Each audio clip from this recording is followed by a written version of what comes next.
Sir FIIs का किस तरीके का आपको रुझान नज़र आ रहा है? क्या एफआईआईज भारतीय बाज़ार से जो ट्रिगर्स चाहते थे, जो वो चाहते थे कि भारतीय बाज़ार में उन्हें ट्रिगर्स मिल जाए, क्या आपको लग रहा है कि अब वो एफआईआईज को ट्रिगर्स मिलने शुरू हो गए हैं और वो अब भारतीय बाज़ार में वापस लौटेंगे? मुझे लगता है एफआईआई इसके लिए दो ट्रिगर्स काम करने चाहिए। एक अर्निंग्स में इम्प्रूवमेंट, जो साइकिल थोड़ा सा डिले हो गया है एक क्वार्टर मेरे हिसाब से, बट अगले क्वार्टर इस क्वार्टर ऑनवर्ड जो नंबर आएंगे आपको उसमें वो इम्प्रूवमेंट दिखाई देगा, तो एक रीजन वो होगा। दूसरा टैरिफ से रिलेटेड अनसर्टेनिटी और पोस्चरिंग जैसे जैसे नॉर्मलाइज होती है, मुझे लगता है वो भी अनसर्टेनिटी अवॉइड करते हैं बड़ी पोजीशंस के हिसाब से। और पिछले 6 महीने साल भर में जो एक वैल्यूएशन डिस्कम्फर्ट था वो भी अब नहीं है, भारतीय बाजार कंपैरेटिवली अट्रैक्टिवली वैल्यूड है। और लॉन्ग टर्म के लिए तो मुझे लगता है certainly one of the best place to invest है। आज अब अगर आप ग्लोबली देखें तो ग्रोथ रेट्स वगैरह के हिसाब से इंडिया बेस्ट प्लेस है। शॉर्ट टर्म ट्रिगर्स थोड़े से हमारे अगेंस्ट में थे पिछले एक साल में, लेकिन अब जैसे जैसे ये टैरिफ का इशू रिजॉल्व होता है, अर्निंग्स ग्रोथ आपको दिखने लगती है, मुझे लगता है माहौल काफी कंड्यूसिव है कि एफआईआई वापस से खरीदारी करना चालू कर दें। ओके। अच्छा सर, मैं वैसे तो हम मार्केट की बात कर रहे हैं, लेकिन आपसे ये जानना चाहूँगा, क्या क्या आप कमोडिटीज़ भी ट्रैक करते हैं सर, गोल्ड सिल्वर वगैरह? क्योंकि इस वक्त तो काफ़ी इसमें बबल भी कहा जा रहा है कि एक बबल बन चुका है। जिस तरीके से इनके प्राइजेस हम देखें और लास्ट 1 मंथ में ही अगर हम सिल्वर को स्पेशली देखें तो एक के बाद एक नए हाई ये बनाते हुए नज़र आ रहे हैं। तो अगर आप इनको ट्रैक करते हैं तो सर आप गोल्ड और सिल्वर इन दोनों को किस तरीके से देखते हैं सर? क्या अभी इनमें पैसा लगाना ठीक रहेगा या फिर अभी इंतज़ार करना चाहिए? नहीं देखिए, पहला तो गोल्ड पे हमारा ये मानना है कि हम सिर्फ इसको as an alternate asset use करते हैं जब हमको ये दिखता है कि बाजार बहुत महंगे हैं या ग्लोबली कोई बहुत बड़ी अनसर्टेनिटी है, तो वहां हमें लगता है ये as an asset class safe haven वाला काम करता है।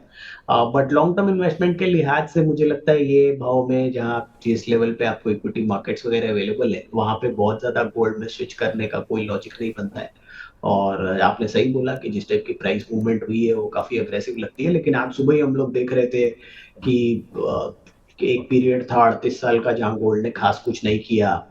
1000 से 2000 होने में गोल्ड को लगभग कितना 12-13 साल लग गए थे। तो ये अलग अलग फेजेस पे अलग अलग एसेट क्लासेस में ये मूवमेंट होता है। सेंट्रल बैंक्स की बहुत अग्रेसिव बाइंग थी, बीच में चाइना में कुछ चेंजेस आए थे जिसकी वजह से भाव बढ़े थे।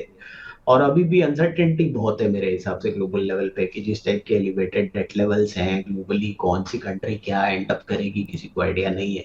तो उस वजह से थोड़ा सा सेफ हेवन डिमांड है, प्लस रशिया यूक्रेन के बाद जो अनसर्टेनिटी अंतरराष्ट्रीय लेवल पे आई, तो ये सारी चीजें क्रम्बल अप करके उनको फायदा पहुंचा रही हैं। लेकिन जैसे अभी इसराइल हमास वाला इशू थोड़ा सा सबड्यूड हो गया है, मुझे लगता है यूक्रेन रशिया भी अगले 3-4 महीनों में ग्रेजुअली जैसे जैसे सबड्यू होता है और ये टैरिफ वाली ओवरहैंग भी खत्म होती है, तो हाई प्रोबेबिलिटी है कि गोल्ड को ये रैली सस्टेन करना थोड़ा सा मुश्किल होगा। तो मैं इन लेवल्स पे गोल्ड लेने की तो सलाह नहीं दूंगा।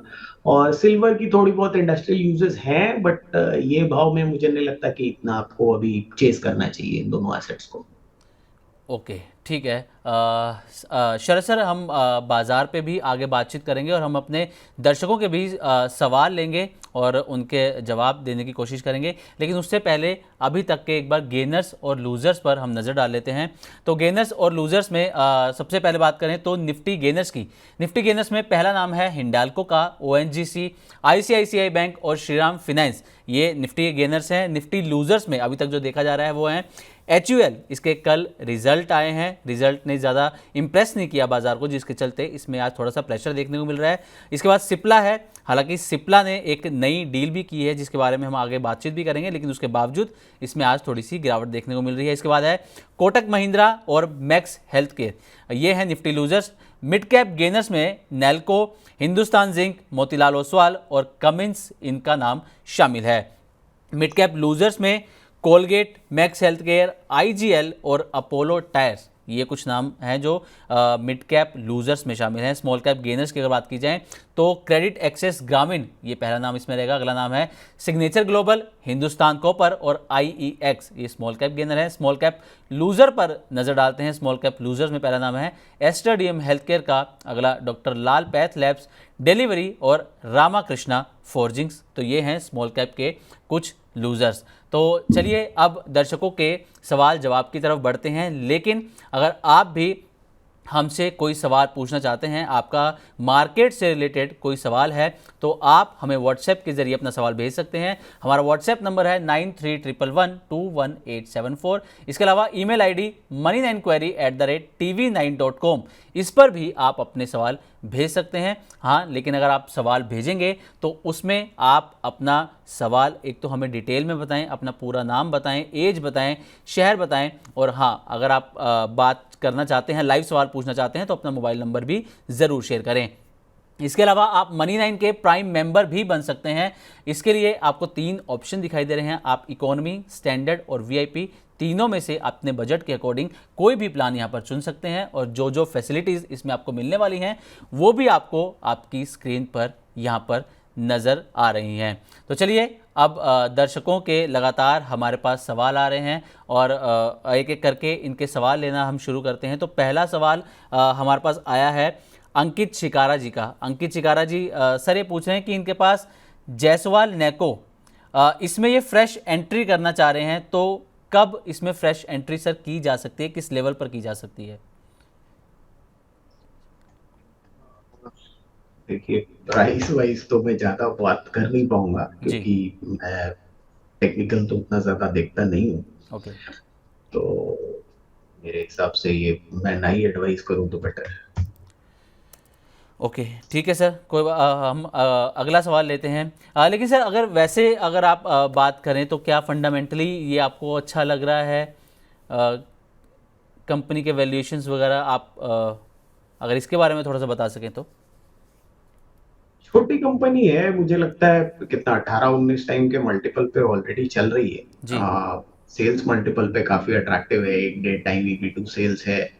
और एग्जैक्टली डिटेल्स क्या है कंपनी के अंदर में, किस टाइप का काम ये कर रहे नहीं कर रहे, वो डिटेल मेरे को अवेलेबल नहीं है। 6-7 जी हजार करोड़ के आसपास के मार्केट कैप है। तो मुझे लगता है छोटी कंपनी है। 2300 करोड़ के आसपास का डेट भी है। तो मैं बहुत डिटेल तो अवेलेबल नहीं है, बट ये छोटी साइज की कंपनी अगर आपको 18.5-19 टाइम लास्ट 12 मंथ्स पे अवेलेबल है, तो मुझे लगता है बहुत ज्यादा अपसाइड निकालना तो थोड़ा मुश्किल होगा। आज शायद कुछ न्यूज या कुछ उसके चक्कर में बढ़ा है, जी बट 18-19 टाइम पे 6-7 हजार करोड़ मार्केट कैप की कंपनी में अनलेस एंड अनटिल फॉरवर्ड में कोई आपके पास कोई बहुत अच्छी इम्प्रूवमेंट की बात हो, तो उसके अलावा मुझे थोड़ा मुश्किल लगता है। ओके, ठीक है सर। चलिए अगले सवाल की तरफ हम बढ़ते हैं। अगला सवाल है अजीत रूपा जी, इनका जो यूट्यूब हैंडल है वो इनका नाम है। सर ये पूछ रहे हैं कि SCI, इनके पास शेयर्स हैं SCI के, और इनका जो परचेज प्राइस है वो है 270 रुपीज़। तो इसमें इनको क्या करना चाहिए सर? ये इसमें आगे की स्ट्रेटजी बनाना चाहती हैं और आपकी एडवाइस मांग रही हैं सर। ये मुझे लगता है जितनी बड़ी एंटिटी है शिपिंग कॉरपोरेशन, उस हिसाब से 13-14 का मल्टीपल बहुत कम है। और पिछले कुछ समय में कुछ कुछ रेगुलेटरी चेंजेस वगैरह भी आए हैं। चाइनीज शिप्स पे कुछ चेंजेस आने वाले हैं जिसका इफेक्ट रहेगा, तो मुझे लगता है शिपिंग इंडस्ट्री के लिए वो एक पॉजिटिव डेवलपमेंट रहनी चाहिए। हालांकि SCI की भी कुछ पुरानी फ्लीट्स हैं, उनको उनको हटाना पड़ सकता है या चेंजेस लाने पड़ सकते हैं। बट 13-13.5 टाइम पे आपको ये मिल रहा है, 13-14 टाइम पे 2-3% जैसी डिविडेंड यील्ड भी है। तो मुझे लगता है होल्ड करना चाहिए। अगर आपको अगर यहाँ से करीब 30-35% की अपसाइड एक मिलती है, तो वहां आपको एग्जिट करने के बारे में सोचना चाहिए। वो एक पॉसिबिलिटी है, क्योंकि अभी कितना 12-13 टाइम लास्ट 12 मंथ्स पे है। और मेरे हिसाब से ये जो चाइना वाली डेवलपमेंट है, इसकी वजह से हो सकता है कि थोड़ा और आपको अर्निंग्स में अपग्रेड भी देखने को मिले आने वाले समय में। तो आसानी से पॉसिबल है कि कंपनी 17-18 टाइम ट्रेड करे। तो आपको 30-40% अपसाइड यहाँ से दिखनी चाहिए शिपिंग कॉर्पोरेशन में, तो होल्ड करिए। ओके, तो अजीत रूपा जी, आपके पास SCI के शेयर्स हैं, शिपिंग कॉरपोरेशन ऑफ इंडिया के शेयर्स हैं, तो फिलहाल सर ने आपको होल्ड करने की यहाँ पर सलाह दी है। और इसमें 30 to 35% अपसाइड की गुंजाइश है और उसके बाद ही आपको एग्जिट करने की यहाँ पर सलाह रहेगी और पॉसिबिलिटीज़ हैं कि जल्द ही इसमें 30 to 35% का एक यहाँ पर ग्रोथ देखने को मिल सकता है। अगले सवाल की तरफ सर हम बढ़ते हैं। अगला सवाल हमारे पास आया है भरत जी का। भरत जी पूछ रहे हैं कि SBI के 136 इनके पास शेयर्स हैं और 826 रुपीज़ पर इनकी बाइंग है सर। अब ये पूछना चाह रहे हैं कि लॉन्ग टर्म के लिए ये क्या करें इसमें, कि 5 साल का इनका नज़रिया है सर, होराइजन 5 साल का इनका सर। बिल्कुल होल्ड करके चलिए। बीच में उसके बीच में अगर आपको 1000-1100 के आसपास के लेवल मिलते हैं तो वहां आपको थोड़ा बहुत प्रॉफिट बुक करने की इच्छा हो तो आप करिए, नहीं तो जिस टाइप से मैनेजमेंट कमेंट्री फाइनली आ रही है काफी अग्रेसिव, टॉप 5-10 बैंक्स में अपनी पोजीशन बनाने की बैंक बात कर रहा है, और एक फेज ऑफ कंसोलिडेशन की हम बात कर रहे हैं विद इन इंडियन बैंकिंग, तो उसमें ऑब्वियसली एसबीआई का भी रोल रहेगा। और वैल्यूएशन वाइज मुझे लगता नहीं कि बहुत महंगा है। एसेट मोनेटाइजेशन का जो पाथ है वो वापस से अग्रेसिव होना चाहिए, तो कुछ कुछ सब्सिडियरीज हैं जिनकी लिस्टिंग हो सकती है, उसका भी फायदा मिलना चाहिए। तो मुझे लगता है एसबीआई सर्टेनली आपके कोर पोर्टफोलियो में रहना चाहिए, तो होल्ड करिए। अगर आप साल 2 साल में आपको अगले 6 महीने साल भर में 1000-1100 का भाव मिलता है तो वहां आप एक बार एग्जिट करने की सोच सकते हैं। और अगर आप 5 साल रखने के हिसाब से भी सोच रहे हैं तो मुझे लगता है काफी डिसेंट बेट होनी चाहिए। बीच में थोड़ा ऊपर नीचे हो सकता है, बट 5 साल अगर आप रखते हैं तो आप आसानी से उम्मीद कर सकते हैं कि आपको एनुअलाइज रिटर्न 15 से 20% जैसा रहना चाहिए। ओके, तो भरत जी SBI पर आप 1000 से 1100 के आसपास अगर ये बीच में आता है तो आप वहाँ पर थोड़ा सा प्रॉफिट बुकिंग वहाँ पर कर सकते हैं। वैल्यूएशंस फिलहाल अच्छे हैं क्योंकि आप लॉन्ग टर्म आपका नज़रिया 5 साल का, तो 5 साल में आपको इसमें अच्छी खासी एक ग्रोथ देखने को मिल सकती है। तो अगर आप 5 साल रखते हैं तो ये आपके लिए और ज़्यादा एक अच्छी अपॉर्चुनिटी भी हो सकती है। अगले सवाल की तरफ सर बढ़ते हैं। अगला सवाल हमारे पास आया है, इनका जो यूट्यूब हैंडल है वो नाम है आशीर्वाद दास जी। ये पूछ रहे हैं कि सारा लोपोली, मैं एक बार इसका स्टॉक का प्राइस नाम भी एक बार कंफर्म कर लेता हूं सर कि इसका नाम एग्जैक्ट ये क्या बता रहे हैं जी। इनके स्टॉक का एक्चुअली एक नाम ये सर क्लियर नहीं हो पा रहा, तो हम अगला सवाल लेते हैं। आशीर्वाद जी आपसे एक रिक्वेस्ट रहेगी कि आप प्लीज़ नाम हमें दोबारा से एक बार लिख के भेजें ताकि हम आपका सवाल अच्छे तरीके से ले सकें। तब तक सर हम अगले सवाल की तरफ बढ़ते हैं। अगला सवाल मोहम्मद नाज़िर जी का है। ये पूछ रहे हैं कि रिलायंस इंडस्ट्रीज़ इनके पास 1391 रुपये के भाव में इन्होंने ख़रीदा है। अब इसमें क्या करना चाहिए सर रिलायंस इंडस्ट्रीज़ में? अभी फ़िलहाल प्रॉफिट में है ये। बिल्कुल होल्ड करिए। हमारे हिसाब से एसओटीपी के हिसाब से 1700 1750 के आसपास की वैल्यूएशन आती है साल भर में।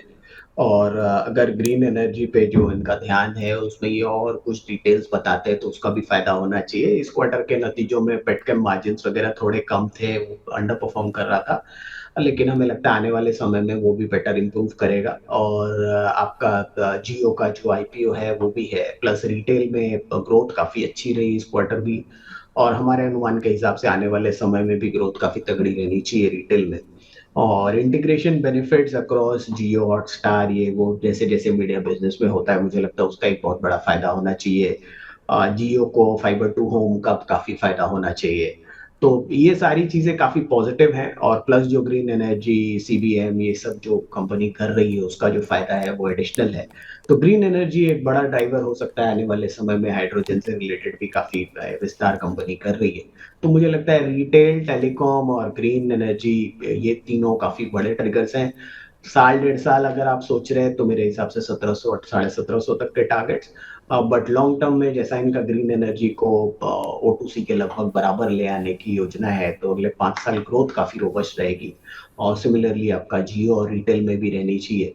तो होल्ड करिए 1700 1750, और अगर आप लॉन्ग टर्म इन्वेस्टर हैं तो भी मेरे हिसाब से होल्ड करना चाहिए। काफी नए डेवलपमेंट्स हैं कंपनी के अंदर में जो काफी पॉजिटिव अपसाइड प्रोवाइड कर सकते हैं नंबर्स को और टारगेट्स को ऑब्वियसली।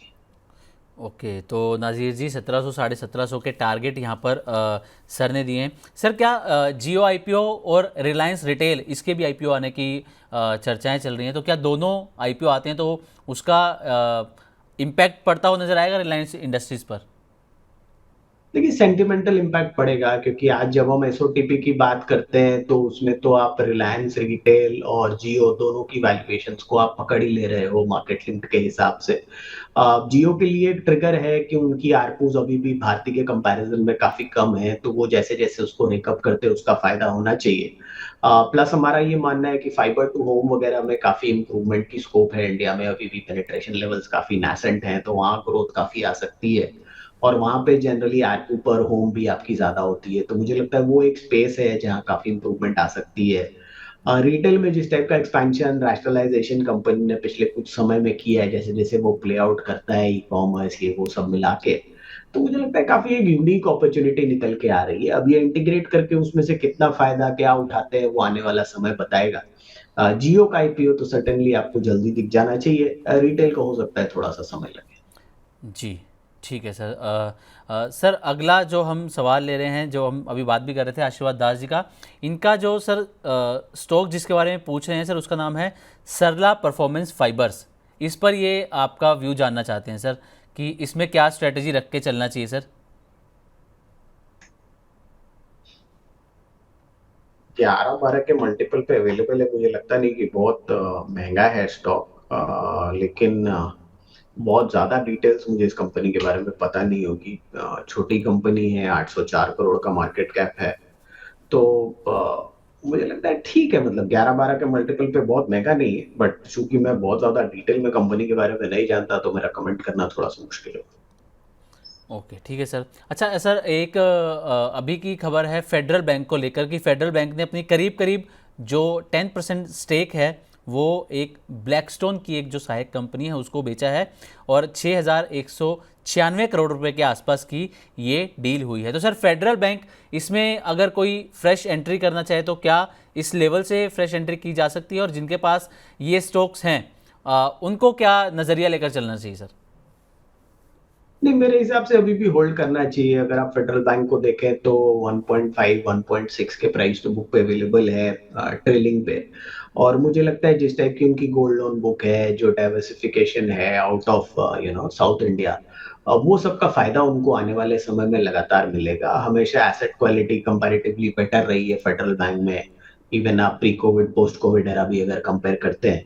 तो मुझे लगता है ये खास करके गोल्ड लोन, इनकी जो फिनटेक फेडफिना जो इनकी एक और लिस्टेड सब्सिडियरी भी है, तो मुझे लगता है ये जिस तरीके का टेक इंटीग्रेशन और वगैरह कम बैंक ने किया है उसका आपको काफी फायदा मिलना चाहिए आने वाले समय में। एसेट क्वालिटी बेटर रहती है तो आपको बहुत ज्यादा हिकअप नहीं मिलेगा, वैल्यूएशंस में निगेटिव शॉक्स नहीं मिलेंगे।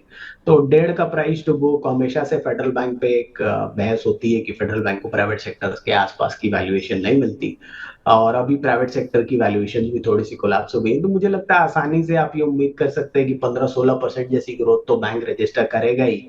और थोड़ा अगर मूड माहौल ठीक रहता है तो 2 का प्राइस टू बुक मिलना बहुत मुश्किल नहीं होना चाहिए। तो मुझे लगता है यहाँ से भी आपको 25-30% जैसी अप्रिसिएशन की उम्मीद रखनी चाहिए फेडरल बैंक में। ठीक है, तो सर ये जो डील हुई है, जो अपना स्टेक बेचा है, इसका तो स्टॉक पर ज़्यादा असर देखने को नहीं मिलने वाला। क्या जो रिटेल इसमें इन्वेस्टर हैं, क्या उस पर कोई ज़्यादा फर्क पड़ेगा इसका, इस डील का। नहीं, देखिए एक बड़ा इन्वेस्टर कभी भी आता है तो उसका एक पॉजिटिव रब ऑफ तो रहता ही है, क्योंकि वो ऑब्वियसली आते हैं तो वो भी कुछ लॉन्ग टर्म ट्रिगर्स लेके आते हैं, और वो फिर वो उन मॉनिटरेबल्स को थोड़ा पुश करते हैं, क्योंकि फेडरल बैंक में कोई ऐसा प्रमोटर बोल के नहीं है। तो अभी जब ये लोग आते हैं तो ये एक पुश क्रिएट करेंगे, जो पहले सेल्फ ड्रिवन था बैंक की तरफ से, बट जितना भी हो, जब एक पी हेज फंड या जिस टाइप का इन्वेस्टर फॉरेन इन्वेस्टर आता है, तो वो लोग एक टारगेटेड अप्रोच से आते हैं कि 5 साल में स्केल अप करके कहाँ तक कितना ले जाना है, और वो उसको बहुत रिगरसली मॉनिटर करते हैं। तो उसका इफेक्ट आपको ग्रोथ रेट्स में, कंसिस्टेंसी में, जिस तरीके से बैंक परफॉर्म करता है उसमें और इम्प्रूवमेंट्स में अगर दिखता है, तो रिटेल शेयर होल्डर्स के लिए भी काफी फायदा होता है, क्योंकि मैं जो मल्टीपल्स में इम्प्रूवमेंट की बात कर रहा हूँ, अगर वो चीजें वो ड्राइव कर पाते हैं तो मुझे लगता है ये जो मैं बोल रहा हूँ प्राइस टू बुक 2 हो सकता है, अगर ग्रोथ रेट्स वगैरह और सारी एक्सपेंशन वगैरह इम्प्रूव होती है तो 3 के आसपास का भी आपको प्राइस टू बुक इसमें दिख जाए तो ऑब्वियसली नया अपसाइड आपके लिए खुल के आ जाता है। तो बहुत पॉजिटिव डेवलपमेंट है, रिटेल इन्वेस्टर्स को भी लॉन्ग टर्म में फायदा होगा। इमीडिएट आप प्राइस वाइज बोलेंगे तो हाँ हो सकता है उतना ज्यादा फायदा आपको नहीं दिखाई दे। ओके, तो ये जो डील है वो पॉजिटिव ही रहने वाली है और रिटेल इन्वेस्टर्स के लिए लॉन्ग टर्म में इसमें फ़ायदा ही होगा, आपको प्रॉफिट ही होता यहाँ पर नज़र आएगा। अगला सवाल हमारे पास जो आया वो है राकेश पांड्या जी का। राकेश पांड्या जी सर पूछ रहे हैं कि क्रॉम्पटन ग्रीव्स, इसमें क्या अभी एंट्री की जा सकती है या फिर नहीं, या फिर वेट करना चाहिए अभी? मैं तो बहुत पॉजिटिव हूँ इस कंपनी पे, क्योंकि जिस टाइप का टैम एक्सपेंशन वगैरह कंपनी बात कर रही है, मैं उससे काफ़ी इम्प्रेस्ड हूँ। मुझे लगता है जो नए प्रोडक्ट जोन्स में कंपनी जा रही है, वो जो टोटल एड्रेसेबल मार्केट है उसको 3-4 गुना बढ़ा देता है। ऑब्वियसली ये चीज़ें ओवरनाइट नहीं होती, थोड़ा समय लगेगा, बट कंज्यूमर ड्यूरेबल्स पे भी मैं पॉजिटिव हूँ। मुझे लगता है जिस टाइप के कंजम्पशन बूस्ट की हम बात कर रहे हैं कंज्यूमर ड्यूरेबल्स को, उसका फ़ायदा आने वाले समय में होना चाहिए, अर्बनाइजेशन का फ़ायदा होना चाहिए। तो ये जनरली कंज्यूमर ड्यूरेबल्स के इकोसिस्टम के लिए काफी पॉजिटिव है। इंडिया में पर कैपिटा इनकम भी हमारी लगातार बढ़नी चाहिए आने वाले समय में, उसका भी फायदा कंज्यूमर ड्यूरेबल्स को मिलना चाहिए। और क्रॉम्पटन एक स्ट्रॉन्ग ब्रांड, प्लस जो उनका टैम एक्सपैंड हो रहा है वो काफी सब्सटैंशियल है। तो मैं तो काफी पॉजिटिव हूँ। शॉर्ट टर्म में आप अगर सोच रहे हैं 1-1.5 साल 2 साल, तो हमारे अनुमान के हिसाब से अगले साल की अर्निंग्स करीब 13 रुपए के आसपास आनी चाहिए। और कंजर्वेटिवली भी आप लीजिए तो 30-35 का मल्टीपल होना चाहिए। तो 400 425 तक के लक्ष्य के लिए मुझे लगता है ये काफी डिसेंट बेट है, इन लेवल्स पे भी एक्यूमुलेट करना चाहिए। ओके, तो राकेश जी क्रॉम्पटन ग्रीव्स पर सर पॉजिटिव हैं, बुलिश हैं। सर ने जैसे बताया स्ट्रॉन्ग ब्रांड है क्रॉम्पटन ग्रीव्स। शॉर्ट टर्म में 1-2 साल के लिए सर ने बताया कि अर्निंग्स जो है वो 13 रुपये के आसपास आ सकती हैं, और इसके बाद जो टारगेट एक सर ने दिया है वो 400 से 425 के बीच का दिया है। यहाँ पर आपको ये शेयर अगले 1-2 साल में जाता हुआ भी नज़र आ सकता है। सर हम कंजम्पशन बूस्ट की बात कर रहे हैं, तो इसमें मैं आपसे एक और सवाल यहाँ पर ऐड करना चाहूँगा कि कंजम्पशन बूस्ट के लिए, जैसे कि हमने शुरुआत में भी जिक्र किया था कि सरकार ने कई प्रयास किए हैं, कई कदम उठाए हैं, चाहे वो बजट में टैक्स पेयर्स के लिए वो राहत हो, या फिर उसके बाद आरबीआई ने रेपो रेट कट किया, जीएसटी यहाँ पर रिफॉर्म हुआ, उसके बाद अच्छी खासी सेल्स ग्रोथ देखने को मिली। और अगर हम दिवाली सेल्स की भी अगर बात करें तो सर ये जो नंबर आए हैं दिवाली पर 6.5 लाख करोड़ रुपए से ज़्यादा की जो है वो बिक्री हुई है। तो सर ये जो नंबर्स आए हैं 6 लाख करोड़ रुपए से ज़्यादा की बिक्री दिवाली के दौरान ही हुई है, यानी कि 1 महीने का ही हम समय मान लें, तो ये कब इसका सर इम्पैक्ट देखने को मिल सकता है और ये ग्रोथ के लिए कितने ज़रूरी नंबर्स हैं सर ये? जी, बहुत ज़रूरी नंबर्स हैं, क्योंकि ऑब्वियसली बहुत सारी जो रिटेल मास स्पेंडिंग होती है वो फेस्टिविटीज़ के आसपास ही होती है, थ्रू आउट द ईयर नहीं होती। जैसे आप अगर ईस्ट में आ जाएँ तो दुर्गा पूजा के आसपास आपको वो स्पेंड मिलता है। साउथ में पोंगल वगैरह के आसपास आपको वो स्पेंड मिलता है। नॉर्थ में आपको दिवाली के आसपास, और बॉम्बे वगैरह में आपको गणेश पूजा के आसपास वो स्पेंड में जो एक ऐड ऑन दिखता है वो मिलता है। तो मुझे लगता है ये काफ़ी मटेरियल है। आप किसी भी कंट्री में चले जाइए, अगर आप वेस्टर्न कंट्रीज़ में भी देखें तो क्रिसमस वगैरह के आसपास आपको वो स्पेंड एडिशन मिलता है। और मुझे लगता है इंडिया के में जो विंटर वाला साइड है वहाँ पे थोड़ा-सा स्पेंड आपको ज़्यादा मिलता है, क्योंकि बहुत सारा कोस्टल रीजन है जी। जो बेसिकली समर्स में उतना अट्रैक्टिव नहीं रहता है ट्रैवल वगैरह के लिए। बट विंटर्स में मच बेटर है मौसम यहाँ का। तो मेरे हिसाब से जो टोटल स्पेंड है, फेस्टिविटीज़ हैं, ये काफ़ी इम्पोर्टेंट है। और आने वाले इस क्वार्टर में भी, जैसा हम लोग पहले भी बात कर रहे थे, कि इसका बहुत बड़ा इम्पैक्ट आपको दिखना चाहिए। और जनरली भी हम जानते हैं कि Q3 कंपैरेटिवली मच बेटर होता है रेस्ट ऑफ द साल के मुकाबले। तो मुझे लगता है ये काफ़ी पॉजिटिव डेवलपमेंट है। इवन होटल्स एंड रेस्टोरेंट्स, खास करके रेस्टोरेंट्स, जहाँ पे बहुत ज़्यादा इम्प्रूवमेंट हमें काफ़ी समय से देखने नहीं मिली थी, इवन QSRs में इस टाइम फेस्टिविटीज़ के आसपास के नंबर्स काफ़ी पॉजिटिव हैं। ओके, ठीक है सर। तो चलिए अगले सवाल की तरफ बढ़ते हैं। अगला सवाल लेते हैं सोमनाथ कर्माकर जी। ये सर पूछ रहे हैं कि इनके पास इटर्नल के 100 शेयर हैं और इनके जो बाइंग प्राइस है वो है 335 रुपीज़, 335 रुपये। अभी इसमें सर व्यू जानना चाह रहे हैं आपका कि क्या करना चाहिए short term to long term. अब देखिए, हमारा ये मानना है कि स्ट्रेट अवे अभी की वैल्यूएशंस पे तो हम इटर्नल के कंपैरिजन में स्विगी को ज़्यादा बेटर समझ रहे हैं, क्योंकि ओके। हमें लगता है वहाँ पे जो डार्क स्टोर एडिशंस वगैरह हैं उसके बाद इम्प्रूवमेंट होने की गुंजाइश ज़्यादा है। लेकिन अगर आप 1 साल फॉरवर्ड में भी देखते हैं तो मुझे लगता है अभी भी इस टाइप की ग्रोथ इटर्नल क्लॉक इन कर रहा है। अगले साल में ग्रोथ बहुत ही रोबस्ट एक्सपेक्टेड है। तो अभी ये करेक्शन के बाद कितना 20-25 रुपए ऊपर से करेक्ट हो गया है। तो मुझे लगता है आप अगर लॉन्ग टर्म प्लेयर हैं तो आप इटर्नल भी होल्ड कर सकते हैं, ऐसा कोई प्रॉब्लम नहीं है। क्योंकि आइडियली इन बिज़नेसेस को पी वगैरह पे वैल्यू करना तो थोड़ा मुश्किल हो जाता है। ईवी टू सेल्स देखिए तो मुझे लगता है 1 साल फॉरवर्ड पे 4 टाइम ईवी टू सेल्स है। तो अगर आप वोलेटिलिटी स्टमक कर सकते हैं, ऊपर-नीचे बहुत होगा ये स्पेस में, ये प्रॉब्लम है अर्निंग्स जैसे-जैसे ऊपर-नीचे होती है। बट मेरे हिसाब से अगर आप ये रिस्क लेके इटर्नल में ऑलरेडी हैं, तो आपको बने रहना चाहिए। कंज़र्वेटिवली भी हुआ तो मुझे लगता है आपको यहाँ से हो सकता है 30 से 40% और अपसाइड मिल जाए।